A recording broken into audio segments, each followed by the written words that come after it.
హైదరాబాద్ రాజేంద్ర నగర్‌లో ఉండేటువంటి ఒక డాక్టర్‌ని కూడా గుజరాత్ వాళ్ళు అదుపులోకి తీసుకున్నారని చెప్పానని అంటున్నారు. సో, గుజరాత్ పోలీసు ఇక్కడికి హైదరాబాద్‌కొచ్చి ఒక డాక్టర్‌ని తీసుకొని వెళ్ళడము అంటే మేబీ అతని హస్తం కూడా ఉందనుకోవచ్చా? ఇక్కడ సాధారణంగా ఎలా ఉంటాయంటే plan A, plan B, plan C అని ఉంటూ ఉంటాయి. ఒకవేళ గనక పోలీసులకు గనక దొరికిపోయినట్లయితే ఇది ఫెయిల్ అయితుంది. దెన్ ప్లాన్ బి ఎగ్జిక్యూట్ చేద్దాం. ఒకవేళ ప్లాన్ బి లేకపోతే గనక plan C plan C. Execute చేద్దాం. లేదా మల్టిపుల్ అంటే రకరకాలుగా కన్‌ఫ్యూజ్ చేస్తూ మనం ఈ ఉగ్రవాద దాడులు అనేటువంటివి చేద్దాం. బేసికల్లీ సొబటేజ్. ఇప్పుడు ఆ డాక్టర్‌ని పట్టుకున్నటువంటి కార్యక్రమం అతను చేయబోయేది ఏంటి అంటే దాన్ని సొబటేజ్ అంటారండి. సొబటేజ్ అంటే ఎలా ఉంటుంది అంటే వీళ్ళు ఏం చేస్తారంటే మనం తాగేటువంటి నీటిలో విష పదార్థాన్ని కలపడం. లేదా తినేటువంటి ఫుడ్‌లో విష పదార్థాలు అనేటువంటివి కలపడం. తద్వారా మారణ హోమం సృష్టించడం. అంటే హ్యూజ్ పీపుల్ చనిపోతారండి. ఒక 100 మంది, 200 మంది, 500 మంది చనిపోతూ ఉంటారు. ఇలాంటి కార్యక్రమాలు గనక చేస్తే గనక మళ్ళీ ప్రజల్ని భయకంపితులు చేయడం అనేటువంటిది ఒక రకమైనటువంటి పద్ధతి అండి. సొబటేజ్. ఇతను అరెస్ట్ చేసింది కూడా ఎందుకంటే మీరు వినే ఉంటారు. ఆ యొక్క ఆముదపు గింజలు ఏదైతే ఉన్నాయో ఆముదంలో దాంట్లో ఉన్నటువంటి రెసిడ్యువల్ వ్యర్థాలు ఏదైతే ఉన్నాయో ఆ వ్యర్థాల నుంచి రెసిన్ అనేటువంటి ఒక విష పదార్థాన్ని తయారు చేశాడంటండి.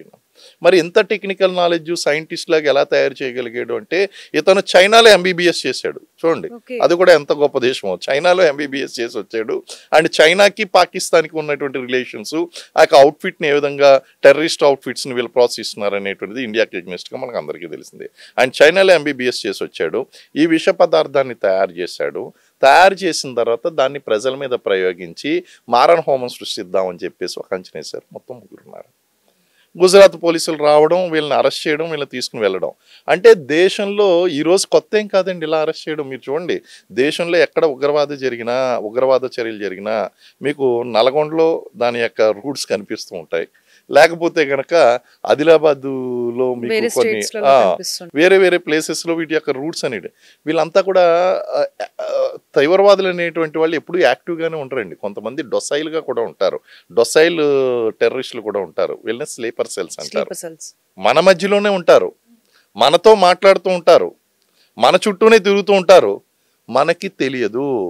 ఈవెన్ వాళ్ళు కూడా చేయబోయేటువంటి పని వాళ్ళకి తెలియదండి. స్లీపర్ సెల్స్‌కి ఎలా ఉంటుందంటే ఈ ఎంటైర్ ఆపరేషన్‌లోని వాళ్ళు ఒక చిన్న పార్ట్ ఉంటుంది. వాళ్ళ పార్ట్ 1% 2% ఉంటుంది.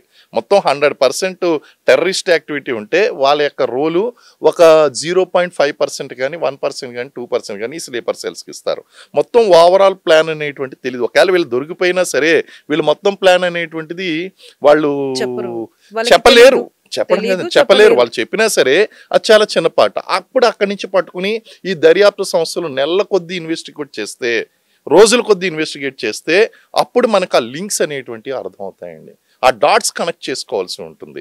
ఇలాంటి అంశాలన్నీ కూడా చాలా డేంజరస్గా ఉంటాయి. ఇవి స్లీపర్ సెల్స్ చేసేటువంటి పనులండి. ఇప్పుడు అన్నట్టు ఈ డాక్టర్స్ని అరెస్ట్ చేయడం, ఎక్కడో ఉన్నటువంటి గుజరాత్ పోలీసులు వచ్చి ఇక్కడ అరెస్ట్ చేయడం అంటే ఈ స్లీపర్ సెల్స్ అనేటువంటి వాళ్ళు భారతదేశం అంతా విస్తరించి ఉన్నారండి. మన పక్కింట్లో ఉండొచ్చు, మన ఇంట్లో ఉండొచ్చు, గెస్ట్గా రావచ్చు, మనతో మాట్లాడొచ్చు, మనతో కలిసి పని చేయొచ్చు. రా ఏజెంట్లు ఎంత సీక్రెట్గా ఉంటారో స్లీపర్ సెల్స్ కూడా అంతే డొసైల్గా ఇక్కడ పనిచేస్తూ ఉంటారు. వాళ్ళు రెగ్యులర్ సాఫ్ట్వేర్ ఎంప్లాయీస్ కింద, డాక్టర్స్ కింద, లాయర్స్ కింద పనిచేస్తూనే ఉంటారు. అండ్ అవసరమైనప్పుడు అక్కడ ఇంటర్నేషనల్ లింక్స్ ఏదైతే ఉన్నాయో వాటిని యాక్టివేట్ చేసి వీళ్ళకి శాటిలైట్ ఫోన్స్ అనేటువంటి ఇవ్వడం జరుగుతుంది. అవసరమైనప్పుడు ఆ కోడ్ రెడీ అయినప్పుడు వాళ్ళు ఎలాగ యాక్ట్ చేయాలన్నది వాళ్ళకి తెలుసు. శిక్షణ ఇస్తారు ముందుగానే. శిక్షణ తీసుకుంటారు, మళ్ళీ వచ్చి ఇక్కడ జనాల్లో కలిసిపోతారు.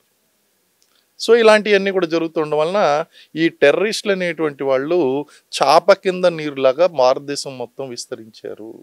అందుకే మీరు చూసే ఉంటారు హైదరాబాద్ పాత బస్తీలో కానీ లేకపోతే ఈ హాట్ స్పాట్స్ అంటాం, టెర్రరిస్ట్ హాట్ స్పాట్స్. ఇక్కడ కార్డన్ అండ్ సెర్చ్లు చేస్తూ ఉంటారు పోలీసులు. కార్డన్ అండ్ సెర్చ్ అంటే మొత్తం ఒక 100 మంది 200 మంది పోలీసులు చుట్టుముడతారనమాట అండి. ఆ ఏరియాని కార్డన్ చేస్తారు పారిపోనివ్వకుండా, అనుమానం ఉన్నటువంటి ఏరియా. అక్కడ ఇల్లు కూడా మొత్తం అన్ని కూడా కార్డ్స్ చెక్ చేయడము, వాళ్ళ water card, ration card, ID cards అన్ని కూడా చెక్ చేస్తూ ఉంటారు, పాస్పోర్ట్లు చెక్ చేస్తూ ఉంటారు. ఇవన్నీ కూడా చూస్తుంటారు. కార్డన్ అండ్ సెర్చ్ ఆపరేషన్స్ చేస్తూ ఉంటారు. ఈ స్లీపర్స్ అయినప్పటికీ కూడా వాళ్ళు పట్టుబడరండి. This is the biggest problem. So ఈ విధంగా ఈ టెర్రరిస్ట్ అవుట్ఫిట్స్ అనేటువంటి పనిచేస్తూ ఉంటాయండి. సో సార్ ఇప్పుడు ఢిల్లీలో బాంబ్ బ్లాస్ట్ అవ్వంగానే మనకి ఇక్కడ హైదరాబాద్ లో ఎయిర్పోర్ట్ ని అలర్ట్ చేశారు హై సెక్యూరిటీతో.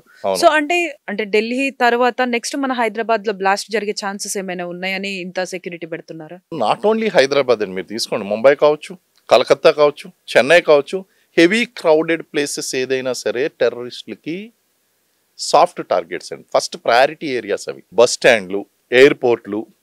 వీళ్ళకి కావాల్సింది ఏంటంటే ఇంటర్నేషనల్ మీడియా అటెన్షన్ కావాలండి. ఇప్పుడు రెడ్ ఫోర్ట్లో జరిగిందండి. రెడ్ ఫోర్ట్లో ఎందుకు ఎంచుకున్నారు మిలిటెంట్లు చెప్పండి?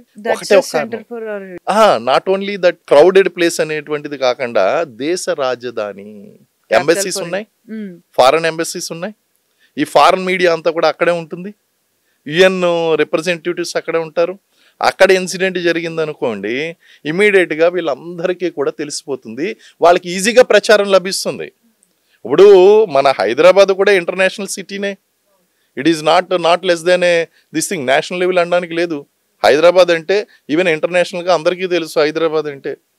ఎందుకంటే ఎన్నోసార్లు ఇంటర్నేషనల్ గేమ్స్ ఇక్కడ కండక్ట్ చేయడం అనేటువంటి జరిగింది. ఇంటర్నేషనల్ మిలిటరీ గేమ్స్ కండక్ట్ చేశాము.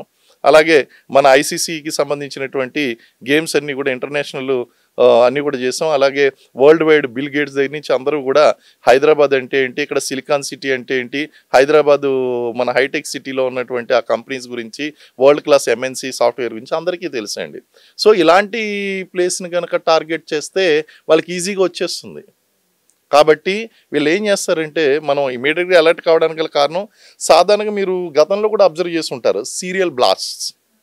ఒక చోట బ్లాస్ట్ అయిందంటే ఆటోమేటిక్గా వేరే చోట్ల బ్లాస్ట్ అయ్యేటువంటి అవకాశం ఉంటుందంటే అలా కూడా ప్లాన్ చేస్తూ ఉంటారు. అటువంటి సమాచారం ఉన్నప్పుడు లేదా ప్రొయాక్టివ్గా ఏం చేస్తారంటే మొత్తం అలర్ట్ అనేటువంటిది రెడ్ అలర్ట్ అనేటువంటి ప్రకటిస్తూ ఉంటారు. కార్డాన్ అండ్ సెర్చెస్ అనేవి క్యారియట్ చేస్తూ ఉంటారు. ప్రతి వెహికల్ని సెర్చ్ చేసుకుంటూ పోతూ ఉంటారండి. ఇవన్నీ కూడా ఏంటంటే ఇది ఎస్ఓపి, స్టాండర్డ్ డ్రిల్స్ అండి. ఒకసారి ఎక్కడైనా సరే ఇలాంటిది జరిగింది అంటే స్టాండర్డ్ డ్రిల్స్, మొత్తం సెక్యూరిటీ అంతా కూడా టైట్ అయిపోవాలి, ఒకసారిగా అలర్ట్ అయిపోవాలి. దీన్ని రియాక్టివ్ అంటాం. ఒకటేమో ప్రొయాక్టివ్ ఏంటి అంటే అది జరగకుండా మనం ఆప్ చేయడం. రియాక్టివ్ అంటే ఎక్కడైనా ఇన్సిడెంట్ జరిగిందంటే అది మళ్ళీ ఫర్దర్ గా జరగకుండా మనం రియాక్ట్ అయ్యి మళ్ళీ యాక్షన్ తీసుకోవడం, అది రియాక్టివ్ అండి. ఈ విధంగా మనం అలర్ట్ అవుతూ ఉంటాం. అందులో భాగంగానే హైదరాబాద్ ఇంటర్నేషనల్ ఎయిర్పోర్ట్ పేరులోనే ఉంది, హైదరాబాద్ ఇంటర్నేషనల్ ఎయిర్పోర్ట్. ఆ ఇంటర్నేషనల్ ఎయిర్పోర్ట్ ని మనం చేయడం, అలాగే ముంబై ఇంటర్నేషనల్ ఎయిర్పోర్ట్, వీటిని కూడా డెఫినెట్లీ సెక్యూరిటీ అనేది టైట్ చేయవలసినట్టు ఉంటాయి. ఇవన్నీ కూడా ఐడెంటిఫైడ్ ప్లేసెస్ అండి. ఇప్పుడు మన రిజర్వ్ బ్యాంక్ కాదా, అలాగే అసెంబ్లీ కాదా? ఎందుకంటే దీస్ ఆర్ ద ప్రజానాయకులు, ప్రజాప్రతినిధులు అందరూ అక్కడ ఉన్నారండి. అటువంటి చోట్ల బాంబులు పెడితే మరి సాఫ్ట్ టార్గెట్ కదా, అగైన్ మళ్ళీ వీళ్ళకి విస్తృతమైన ప్రచారం లభించేస్తుంది. సో ఇలాంటి హార్డ్ కోర్ ఏరియాస్ ఉంటాయి, హై రిస్క్ జోన్స్ ఉంటాయి.